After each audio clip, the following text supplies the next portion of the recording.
manusia lebih pintar daripada Tuhan. Padahal hanyalah makhluk yang hina, yang tercipta dari yang hina, lalu mengaku sombong melampaui Allah Subhanahu wa Ta'ala. Ya Allah, ya Tuhan kami,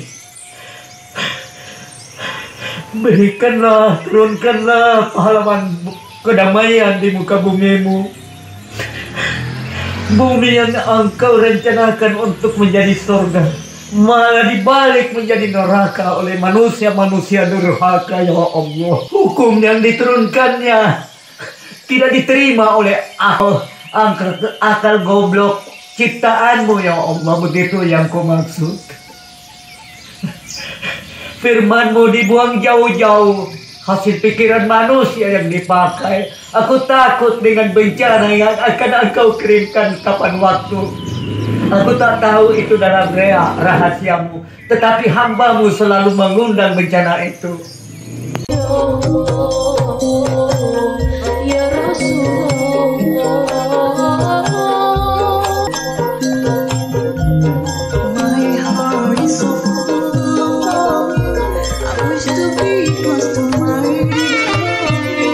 I dream to walk in the streets of Medina, and to quench the thirst of my spirit by visiting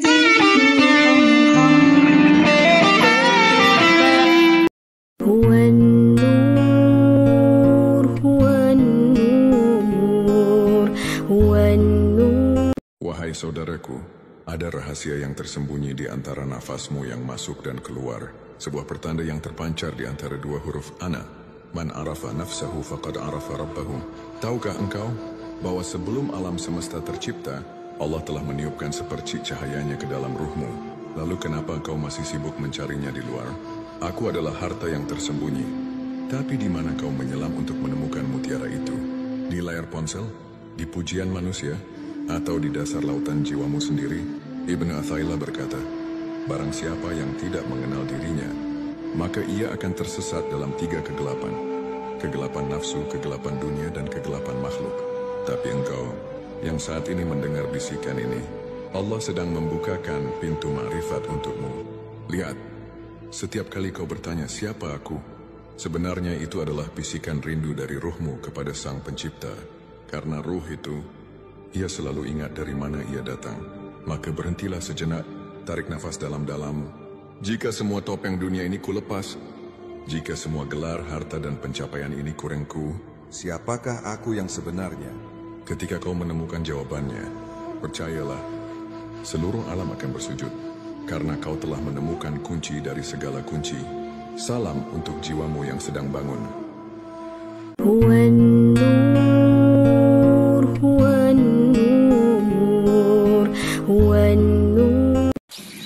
Makanya yang menjaga aras itu ada 8 malaikat.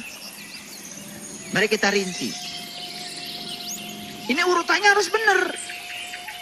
Karena selama ini yang kalian hafal, urutannya kurang tepat. Alias tidak benar. Dari mana kita mengurut malaikat? Nih cara mengurutnya.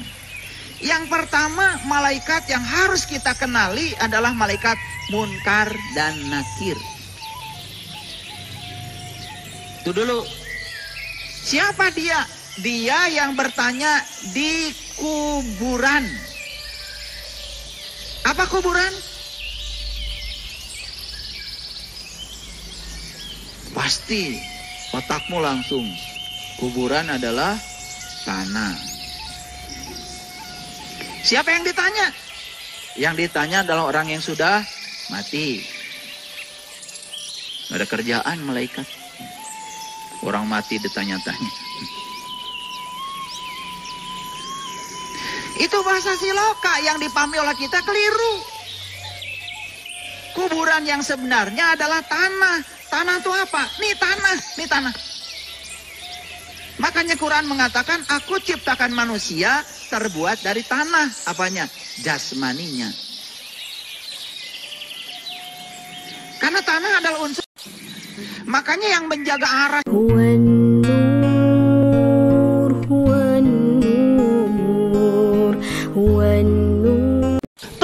mengatakan wujudnya ruh adalah nur. Nur itu bahasa Arab, bahasa kitanya adalah cahaya.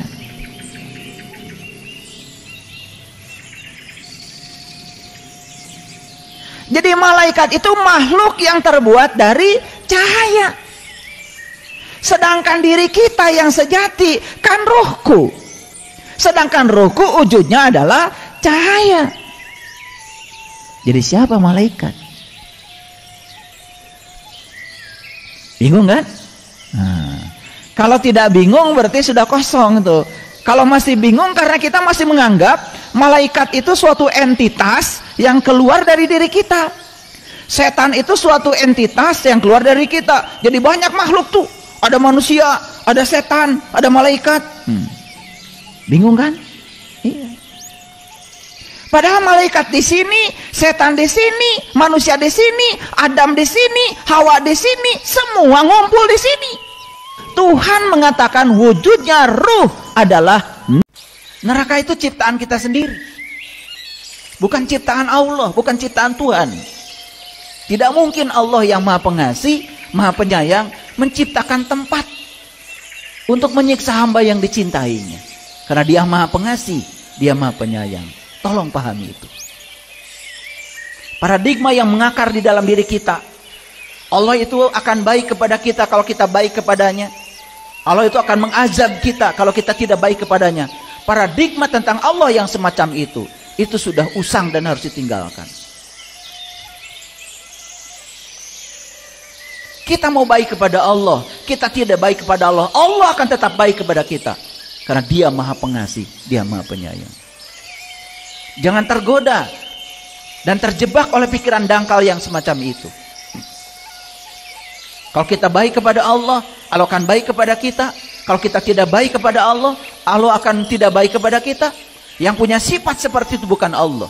Yang punya sifat seperti itu adalah diri-diri kita sendiri.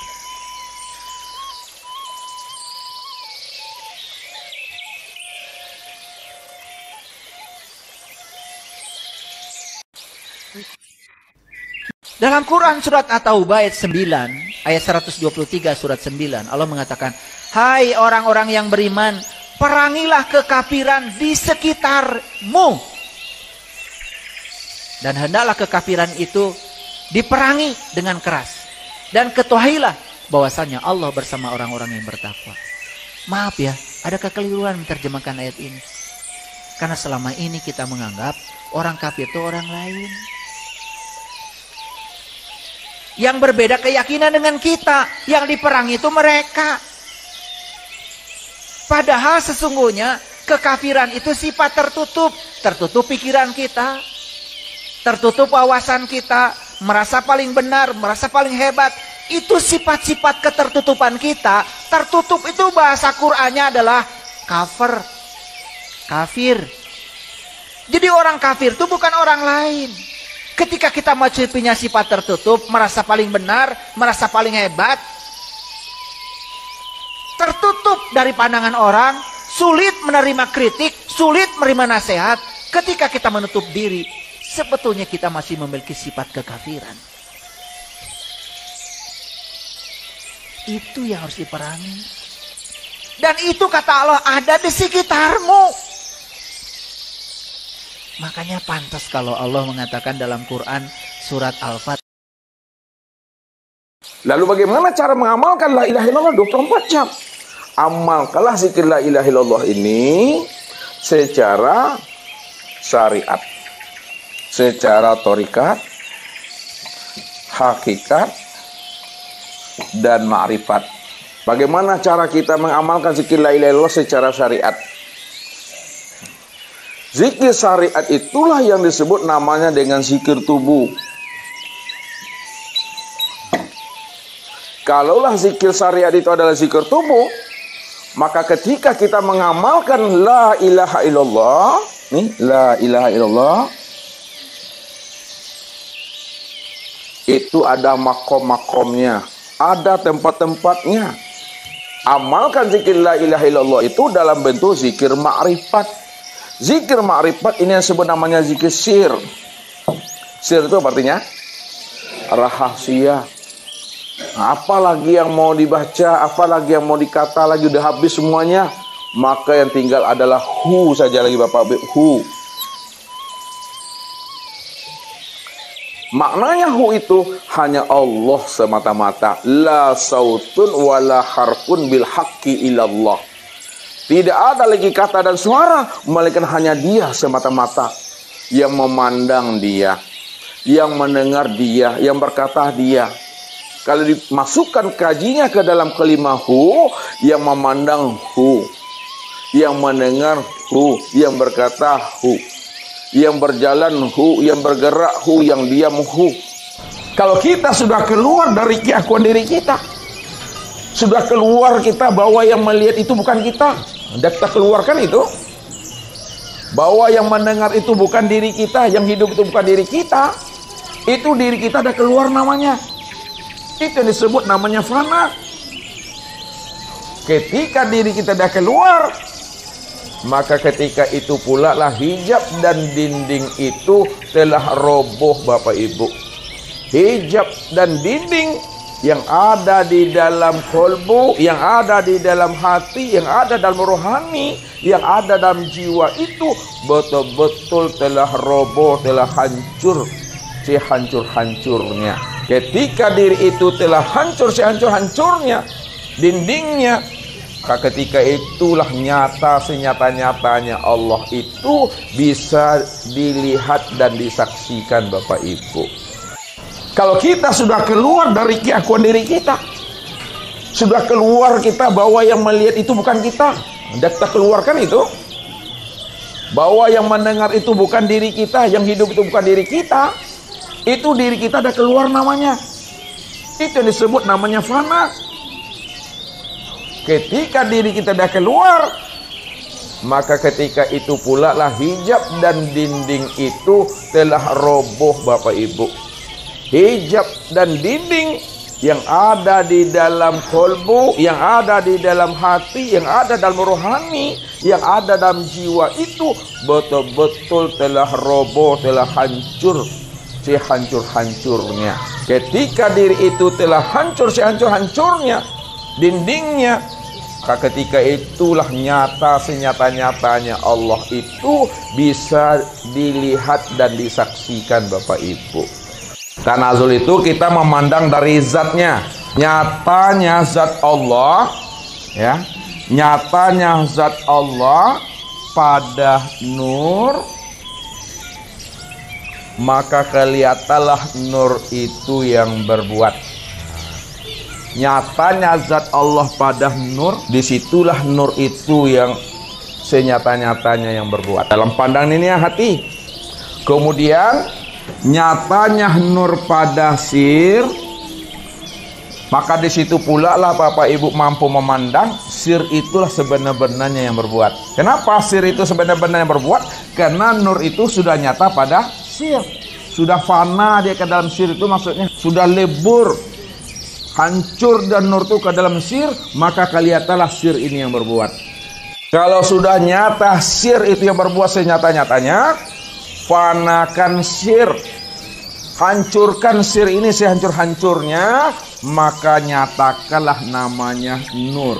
Kalau sir telah fana, kalau sir telah hancur sehancur-hancurnya, maka nyatakanlah nur. Nur itulah sebenarnya yang berbuat senyata-nyatanya. Kalau sudah terlihat sama Bapak Ibu bahwa nur itulah yang nyata senyata-nyatanya yang berbuat, yang melihat, yang mendengar, yang berkata, yang mengetahui, berkuasa, berkehendak dan hidup, maka fanakan pula nur itu, hancurkan nur itu sehancur-hancurnya, maka nyatakanlah zat Allah semata-mata. Telah hancur nur, telah fana nur sehancur-hancurnya, nyatakanlah zat Allah. Zat Allah itulah sebenar-benarnya yang wujud, yang nyata dengan sendirinya Bapak Ibu. Pandangan ma'rifat itu adalah pandangan yang telah mampu memandang Allahnya di atas segala-galanya itu. Itu pandangan yang putus itu. Kalau kita tidak mampu memandang Allahnya di atas semua perbuatan dan peristiwa tadi, berarti pandangan kita tuh masih dikatakan pandangan yang berdosa tuh, pandangan yang buta, tidak memberikan hikmah dan faedah itu Bapak Ibu. Ini meniliknya itu. Ya, jadi kalau kita tanazulkan lagi Bapak Ibu. Nah, tanazulkan artinya apa arti tanazul? Nah, dari memandang atas ke bawah, diturunkan ke bawah. Kalian ke bawah ke atas apa namanya Pak Ardi? Tarki yang benar-benar terang dan nyata pada alam sempurna pada diri kita ini. Baru kita mudah untuk mengingat dan merasakannya. Lalu kita diam di situ, heninglah di situ lagi. Indah puncak kesadaran itu.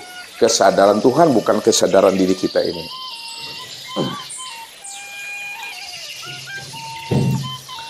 Jadi Bapak Ibu ya, sebelum Allah itu dikenal, ya, sebelum Allah itu bisa disaksikan, sebelum Allah itu bisa diungkapkan, diceritakan, ya, Allah itu berada di dalam kekosongan. Lihat.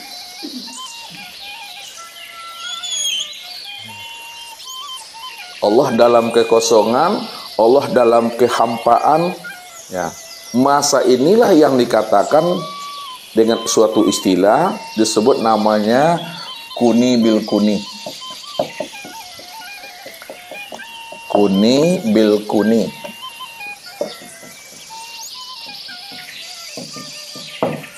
Atau bahasa lainnya itu disebut namanya goibul guyub.